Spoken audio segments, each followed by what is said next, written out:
L'agriculture de conservation. Laurent Pénichou, Julien Guéry, Romain Lecomte et Nicolas Duchet. Là on voit encore des galeries. Le sol il est très friable en fait. Et là on peut même voir un ver de terre qui fait son petit travail. Le ver de terre qui remplace le laboureur, voici l'agriculture de conservation. Nous sommes dans les bâchans de Quin, dans la vallée de l'Authie. Cette pièce n'est plus labourée depuis plusieurs années, les petites bêtes y sont à leur aise, elles aèrent et fertilisent les sols, la terre n'est pas tassée et l'eau peut s'infiltrer facilement. C'est extrêmement important de laisser de la biomasse fraîche en surface pour pouvoir nourrir cette activité biologique. On voit là déjà, il reste vraiment plus grand chose de la culture précédente. Tout a été quasiment digéré, on voit, il n'y a plus de paille ici. C'est encore concentré un petit peu là, mais vous voyez, on retrouve le trou de ver de terre. Il convient toutefois d'aider les vers en semant des couverts appropriés. Trèfle d'Alexandrie, févrole, tournesol ou ce radis chinois, entre autres. Donc là, faut imaginer. Il y avait à peu près ça de paille quand on a semé le couvert. Et ensuite le couvert il est monté, on avait à peu près ça de couvert, on a semé un blé directement dedans. Et là on s'aperçoit qu'aujourd'hui l'activité biologique elle a quasiment dégradé toute la paille. Là on voit bien l'ancien couvert qui continue de se dégrader. Donc là le blé il n'a rien à envier à un blé semé en système traditionnel, hein. Il est parfaitement là. Le travail de l'agriculteur est simplifié. Il consomme moins de carburant et de pesticides. Inconvénient de la méthode, il faut quand même avoir recours au glyphosate, mais en quantité maîtrisée. Il faut également du matériel approprié, comme ce semoir à 2 trémies pour le couvert, qui griffe seulement la terre. C'est-à-dire qu'on a la première trémie qui va permettre d'implanter les couverts, les mélanges des grosses graines, donc tournesol, févrole, pois, par exemple, à des profondeurs un petit peu plus importantes.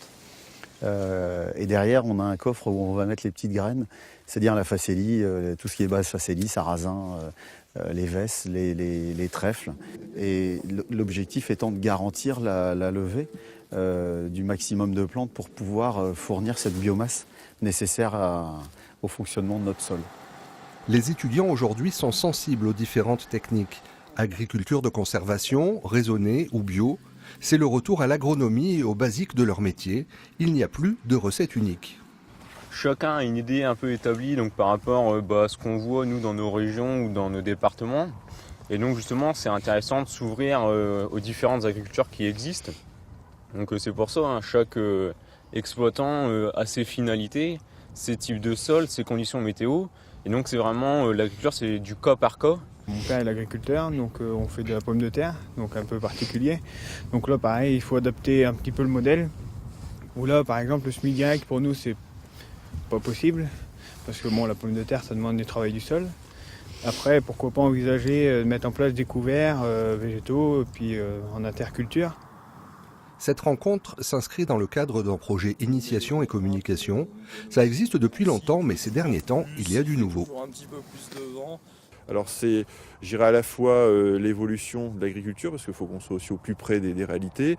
Les jeunes aussi qui sont très demandeurs et qui aiment bien en fait être dans la logique. J'essaie de remettre un petit peu en cause ce qui est fait, j'essaie un petit peu de réfléchir aux évolutions. Donc ça on sent un intérêt et on le voit d'ailleurs, c'est que c'est eux qui sont à l'initiative de ces projets. Pour en savoir plus, les BTS Agronomie Production Végétale vous donnent rendez-vous à Vironchot. Alors sur cette parcelle ici va se dérouler le 20 mars à une démonstration de semis sous couvert avec de l'orge de printemps et des betteraves avec une réalisation de différentes semoirs. Donc ça va permettre aux personnes de voir comment ça se réalise, de pouvoir discuter avec des professionnels. Et si on n'est pas agriculteur, on peut venir quand même? Oui, tout le monde est convié, bien sûr.